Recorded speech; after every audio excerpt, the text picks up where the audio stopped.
Olá, sejam muito bem-vindos à nossa disciplina de Direito Empresarial.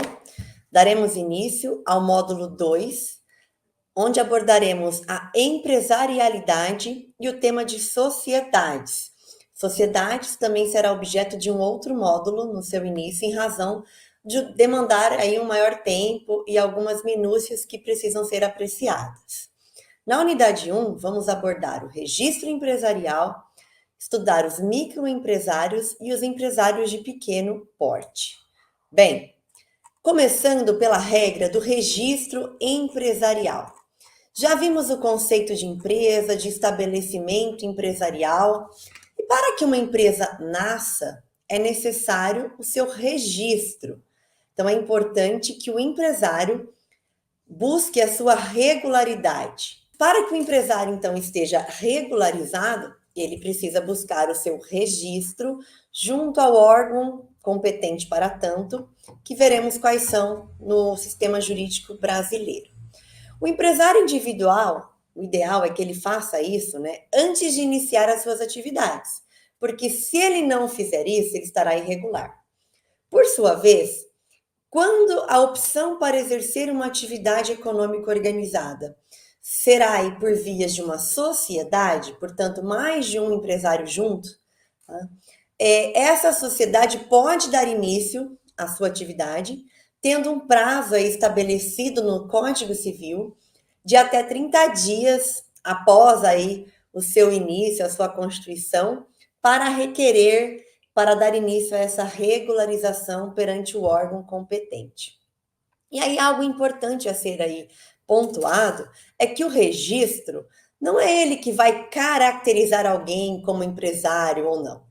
O registro ele tem um efeito dito declaratório. Então, não é ele que caracteriza alguém como empresário.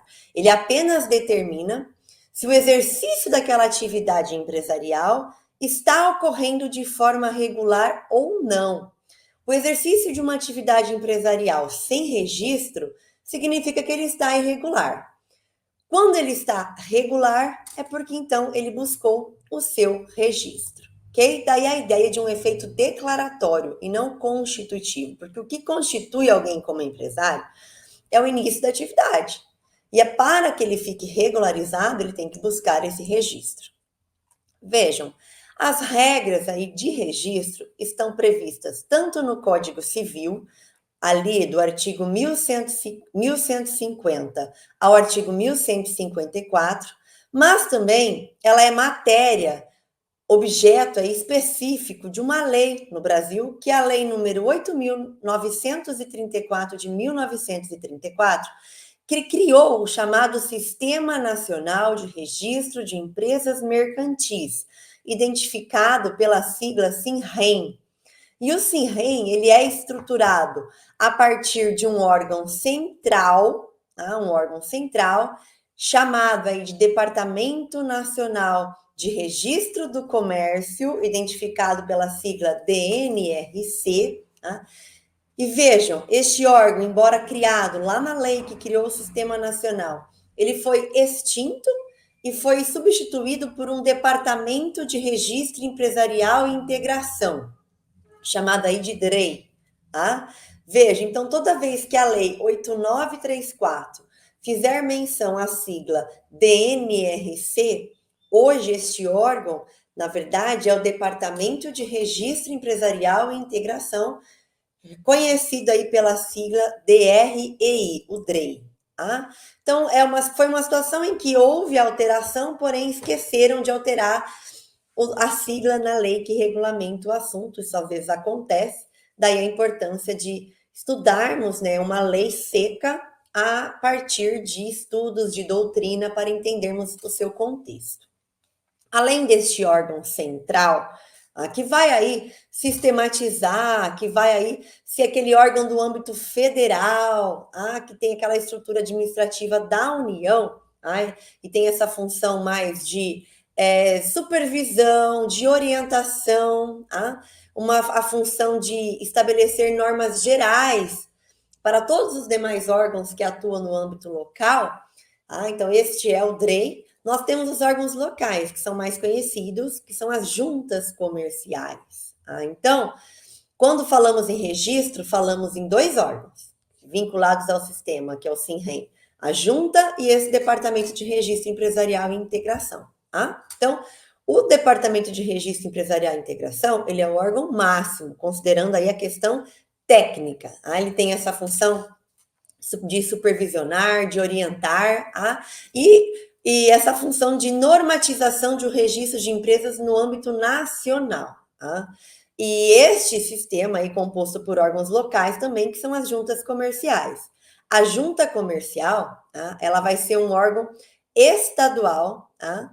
E também no âmbito do Distrito Federal, daí também ser um órgão distrital. E a estes órgãos compete especificamente o registro de empresa. Então, se eu decido abrir uma empresa no estado de Mato Grosso do Sul, no estado de São Paulo, eu vou me dirigir à junta comercial daquele estado. Tá? E a junta comercial terá aí os seus escritórios também em micro-regiões divididas no âmbito dos estados para facilitar o acesso. Tá? A junta comercial tem a sua função estabelecida no artigo 32 da lei que institui esse Sistema Nacional de Registros, que é a 8934. Então, os atos de registro de empresas que são concentrados aí, praticados pelas juntas comerciais, são 3. Falamos em arquivamento, em matrícula e autenticação, ok? Bom, a junta comercial vai, então, o primeiro ato é importante a ser observado, é o ato do arquivamento. Arquivamento do quê? Vai se arquivar os atos constitutivos da sociedade empresária, quando esta for a modalidade escolhida, ou também do empresário individual, e todos os seus atos consectários. Então, contrato social, que é o objeto, que é o documento principal que vai constituir uma empresa, uma sociedade empresária, e todas as posteriores alterações contratuais. Exemplo, né, de alteração, imaginem. Então, a gente se une, 2 pessoas se unem para criar uma sociedade empresária para explorar o comércio de varejista de roupas, confecções. Passa um tempo, eu quero também abranger aí na minha atividade, explorar o comércio de calçados. E aí eu estou crescendo tanto que quero explorar a linha de enxovais, cama, mesa, banho. Então, todas essas situações eu tenho que anotar, isso tem que ser arquivado, né? Serão feitas alterações contratuais no ramo de atividade explorada e tudo isso tem que ser devidamente arquivado na junta comercial correspondente. Além do ato aí de arquivamento, a junta comercial também é responsável pela matrícula. Tá? Matrícula é um tipo de registro aí destinado a alguns profissionais específicos, tá? Como, por exemplo, tradutores, leiloeiros, administradores de armazéns gerais, para que essas profissões, para que esses indivíduos possam explorar essa função comercial, né, essas atividades organizadas, eles devem ter esse registro por meio da matrícula junto aí à junta comercial. Tá? Por quê? A junta, neste caso, ela vai atuar como um órgão regulamentador desta profissão. Tá? Então, uma comparação assim, até grosso modo falando, mas para ficar mais fácil de ser visualizado. Tá? Então, são os auxiliares de comércio, e basicamente são essas funções. E para que eles possam se exercer a sua atividade de forma regularizada, eles precisam ter os seus atos matriculados aí, precisam buscar essa matrícula junto à junta comercial, ok? Bem, ainda como um outro e último ato de competência de realização da junta comercial, temos a autenticação. A autenticação é um ato promovido aí pela junta comercial, tá? Que não tem nenhuma comparação com aquela autenticação que a gente busca nos cartórios, tá? Nos tabelionatos de notas, enfim. Não é esse tipo de autenticação para dar aí validade no documento. né? Aqui, quando a gente fala em autenticação promovida perante a junta comercial, estamos falando da autenticação dos documentos de escrituração contábil que o empresário precisa realizar. Tá? Então, é a autenticação da escrituração dos livros empresariais obrigatórios.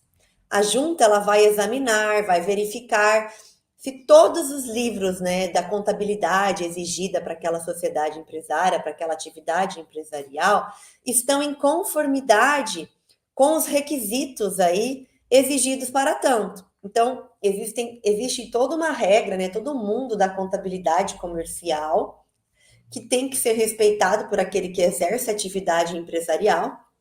E os livros que são que são aí os lugares onde são registrados esses atos, onde é feita a contabilidade, eles precisam estar autenticados, que é como se fosse uma conferência, uma validade, uma chancela atribuída aí pela junta comercial. Né? Então, a junta vai verificar se esses livros estão em conformidade com os requisitos necessários e vai proceder à autenticação se estiver tudo ok, portanto, em caso positivo. Tá? E qual a importância disso? Porque numa situação de. Vamos pensar numa situação da sociedade empresária que vai pedir recuperação judicial, falência, que é um tema que a gente vai estudar também no último módulo dessa disciplina. Né? Eu preciso estar com esses livros ok, autenticados, porque eles servem, inclusive, como meio de prova, inclusive prova judicial, se for o caso. Tá? Então, a junta tem esse papel também de certificar, de validar essa prática contábil por meio dos livros. Para o empresário estar regularizado, ele precisa proceder ao registro empresarial. Aí esse registro se dá na junta comercial por meio dos atos competentes.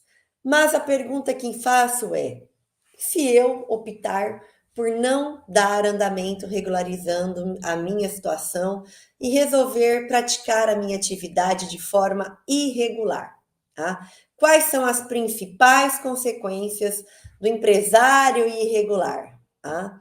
Então, quando se fala numa irregularidade registral, num empresário irregular, o que se quer dizer é que ele não está atuando regularmente. Mas isso não faz com que ele deixe de ser um empresário. Porque o empresário é aquele que exerce atividade econômica organizada, com essa finalidade de obter lucro, como vimos no módulo inicial. Porém, para ele ficar regularizado e ter os benefícios que a lei vai oferecer, nós vimos que ele tem que estar registrado. E se ele não estiver registrado, quais são as consequências? Tá? Ele será considerado aí um empresário irregular, porque ele não tem a sua situação regularizada e terá restrições legais, tá? Dentre as quais vamos destacar algumas. Primeira, ele não poderá se inscrever no Cadastro Nacional de Pessoa Jurídica, o CNPJ, e também não vai poder ter a sua matrícula perante o Instituto Nacional da Seguridade Social, o INSS. Tá? Ele também não vai poder autenticar esses livros empresariais e não vai ter uma demonstração contábil chancelada pela junta e não vai poder usar, por exemplo, esses livros, se for o caso, se surgir uma demanda, em litígio. Ele não pode participar de licitações, tá? Licitações aí para poder concorrer, para poder participar na oferta de produtos ou serviços para órgãos públicos. Tá? E ele também não pode pedir falência, né, de terceiro. Ele não pode vir e pedir a falência de um devedor, tá? De alguém que era aí um devedor dele. Tá? A única coisa que ele pode é a sua autofalência. Tá? Agora, ele não pode pedir a falência de terceiros. E ele pode pedir a autofalência, mas ele não pode se utilizar da recuperação judicial ou extrajudicial de empresas. Ok? Bom, ele também não pode se valer, né, como dito, dessa eficácia probatória desses livros, porque nada disso vai ser dado publicidade. Então, qual a razão de ser dessas consequências da sua irregularidade? A razão de ser não foi dada publicidade da existência dessa empresa. Então, em razão dessa falta de publicidade, isso gera uma insegurança jurídica. E aí, neste caso, eu não posso me beneficiar dessas situações que a lei coloca como benefícios para quem está regularizado, ok? Para aquele que se registra, será dada a publicidade desse registro. E ela vem prevista lá no artigo 29 da Lei 8934. E pela regra da publicidade, nós temos previsto em lei que qualquer pessoa, mesmo sem justificar o seu interesse, ela não precisa provar por que ela quer, justificativa. Ela pode simplesmente consultar os assentamentos existentes junto às juntas comerciais e obter certidões de regularidade dessa empresa também, mediante o pagamento de uma taxa devida, obviamente, né? Para eu buscar essas certidões, a junta vai me cobrar, mas eu tenho acesso. E aí, muitas vezes, imaginem vocês, eu tenho um imóvel e uma sociedade empresária quer alugar este imóvel. Vejam, às vezes eu fico na dúvida, será que essa sociedade está regularizada? Como está a situação dela perante a junta? Então, eu posso, sem pedir para ela, eu mesma vou lá perante a junta e falo, pago a taxa devida, né? E peço uma certidão para verificar os assentamentos existentes junto àquele órgão dessa atividade empresária. Então, é um meio, inclusive, de trazer segurança jurídica para o mundo aí dos negócios. Em caso de inatividade da empresa, então a empresa está registrada, teve seus atos registrados, está em atividade. Caso ele deixe de proceder qualquer arquivamento de alteração contratual, qualquer situação de modificação na estrutura jurídica da empresa, num período de 10 anos, ele tem que fazer uma comunicação junto aí, perante o órgão da junta comercial, avisando, né, alertando que está em atividade. Por quê? Porque não é comum. Essas alterações contratuais, elas são comuns de acontecer. Às vezes altera capital social, às vezes altera sócio, endereço, onde eu estou exercendo a minha atividade, ou se cria uma filial, ou altera o ramo de atividade, enfim. São tantas situações que podem ocorrer no mundo do dia a dia aí de uma atividade empresarial, que não é comum uma empresa ficar 10 anos sem comunicar, sem arquivar nenhum ato junto à junta. Porém, pode acontecer? Pode, né? Uma situação aí em que nada, sem novidades, 10 anos em que nada mudou. Neste caso, então, há essa determinação legal de que o empresário comunique à junta de que ele está em atividade. Vejam, se durante esse período, 10 anos, ele tiver feito qualquer registro de alteração, ele não tem que comunicar, se presume que está em atividade. Mas, se ficar 10 anos sem qualquer comunicação, sem qualquer ato, sem qualquer movimento, ele tem que comunicar. Senão, é criada uma presunção de inatividade. Então, a regra é, não fez nada em 10 anos, se presume que a empresa se torna inativa. Se está inativa. O do contrário, eu preciso comunicar. E qual a consequência, né? A lei cria essa presunção de inatividade, se ninguém comunicar que está em atividade, sem qualquer alteração, arquivamento no período de 10 anos, a junta, então, ficará autorizada a considerar essa empresária, essa sociedade, como inativa e tem aí o cancelamento do registro autorizado. E qual a consequência em razão do cancelamento do registro pela presunção de inatividade? Primeiro, perde-se a proteção do nome empresarial. O nome empresarial é um dos elementos do estabelecimento empresarial e tem proteção jurídica, como vimos no módulo anterior. E pense, às vezes tem nomes que têm aí importância, que têm inclusive fama, reconhecimento e são um diferencial na exploração daquela atividade. Então, há um interesse na lei em proteger e também do empresário em ter a sua proteção devida. Então, se ocorrer essa presunção de inatividade e consequente cancelamento do registro, ele perderá a proteção do nome empresarial. E também qualquer outro interessado pode passar a fazer uso deste nome para fins aí de registrar uma outra sociedade e exercer uma outra atividade.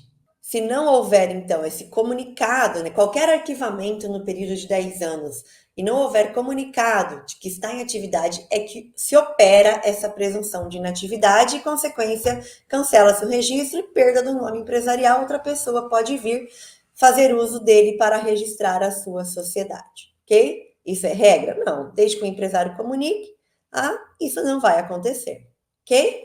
Bom, visto essas regras de um registro empresarial, passaremos à análise da microempresa e da empresa aí de pequeno porte. O artigo 970 do Código Civil, ele prevê um tratamento diferenciado que favoreça e simplifique as atividades daquele dito pequeno empresário, desde a inscrição e também aos efeitos decorrentes dessa atividade comercial. E por que há uma lei nacional que traz um tratamento diferenciado para esse tipo de empresa? Porque há uma determinação da Constituição Federal, lá no seu artigo 170, inciso 9, dizendo que as empresas de pequeno porte, constituídas a partir de leis, e que têm sede e administração no Brasil, fazem jus a este tratamento diferenciado. Então, o que o legislador vem é dizer, olha, alinhando-se a um dos princípios da ordem econômica e financeira no Brasil, houve essa determinação constitucional e nós precisamos regulamentá-la. E aí, no Brasil, foi criado um estatuto nacional da microempresa e da empresa de pequeno porte. Essa lei é uma lei complementar número 123 de 2006, e ela foi aí instituída em nosso ordenamento, trazendo esse tratamento diferenciado e favorecido a este tipo de empresa. Inclusive, a Constituição, ainda aí no seu bojo, traz no seu artigo 179 que todos os entes da federação devem colaborar nesse tratamento diferenciado a partir de uma legislação, simplificando as obrigações administrativas, tributárias, previdenciárias, inclusive o acesso ao crédito a esse tipo de empresa. Então, as microempresas e as empresas de pequeno porte vão receber esse tratamento diferenciado, conforme previsto na Lei Complementar 123, com relação, a forma em que se apura e se recolhe os impostos e as contribuições por meio de um sistema e um regime único de arrecadação. Então, se cria um regime simplificado para pagamento de impostos e contribuições. Cumprimento de obrigações trabalhistas e previdenciárias, acesso ao crédito e ao mercado, inclusive tendo aí preferência com relação à aquisição de bens e serviços pelos poderes públicos. O que é isso? Poder público, na hora de contratar bens ou adquirir produtos, serviços, adquirir produtos e contratar serviços, deve aí ter aí um tratamento preferencial a esse tipo de empreendimento, esse tipo de empresa. E com relação... Aí a lei, é a lei quem vai dizer quem se enquadra dentro de cada uma dessas classificações. E então o Estatuto aí nacional da microempresa, né, empresa de pequeno porte, que é a Lei Complementar 123, ela vai definir então 3 figuras jurídicas distintas. Então ela constitui o pequeno empresário, ou também chamado de microempreendedor individual, que é o MEI. Uma outra figura são as microempresas e uma última figura que são as empresas de pequeno porte.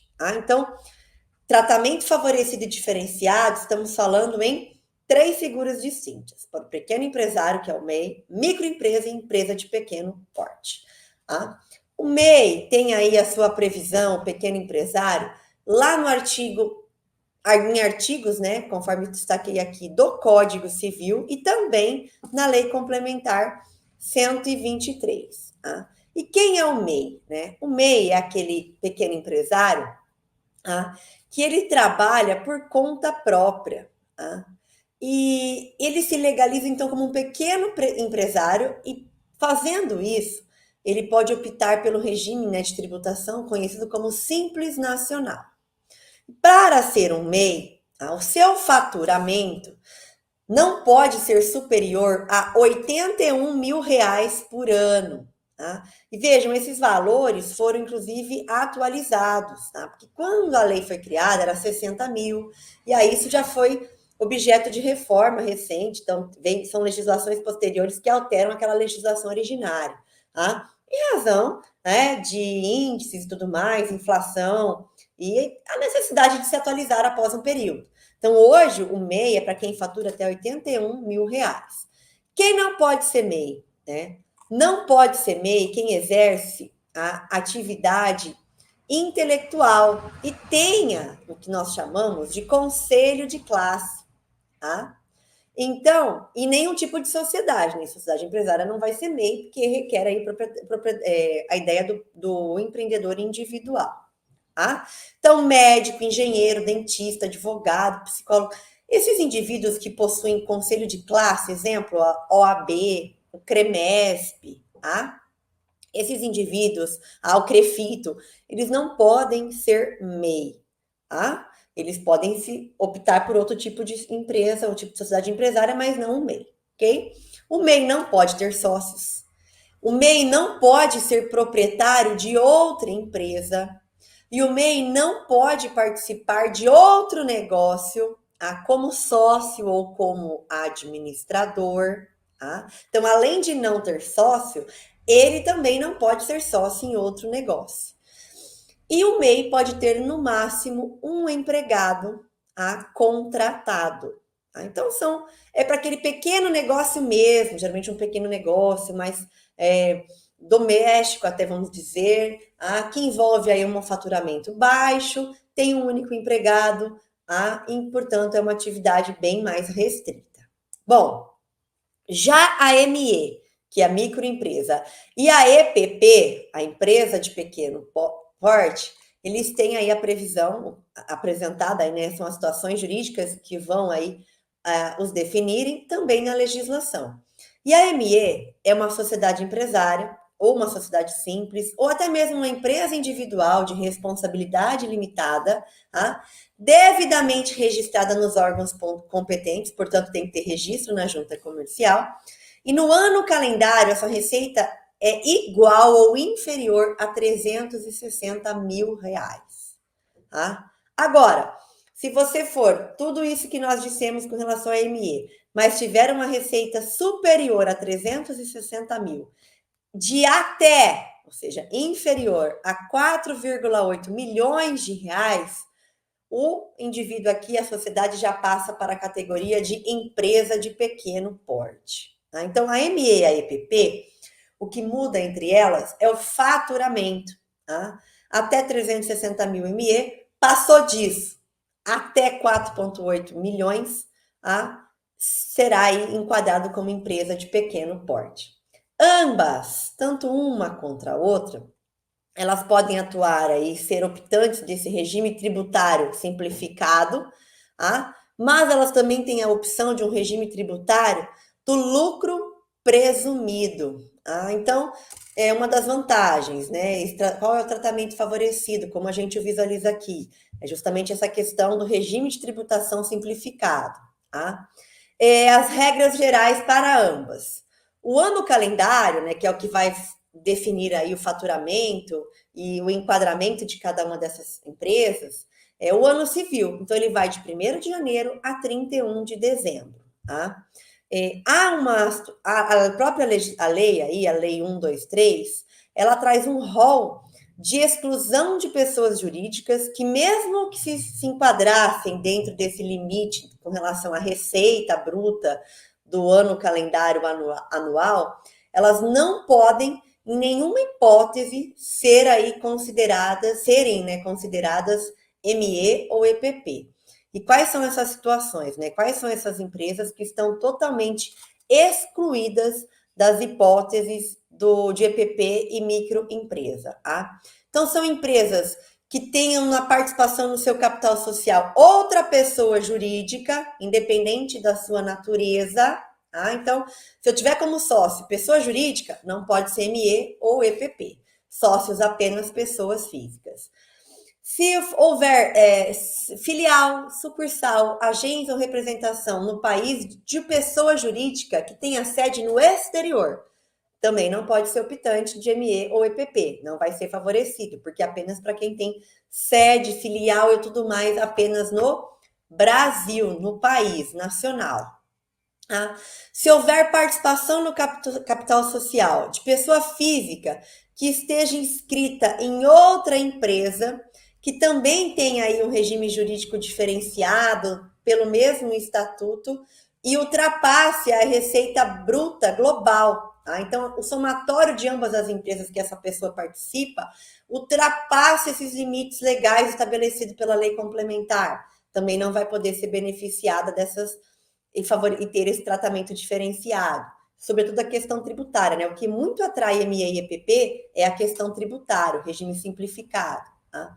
As cooperativas não podem ser ME ou EPP, salvo se forem exclusivas de consumo, aí poderão. Tá? E as empresas que exercem atividades de banco, financiamento, crédito imobiliário, tá?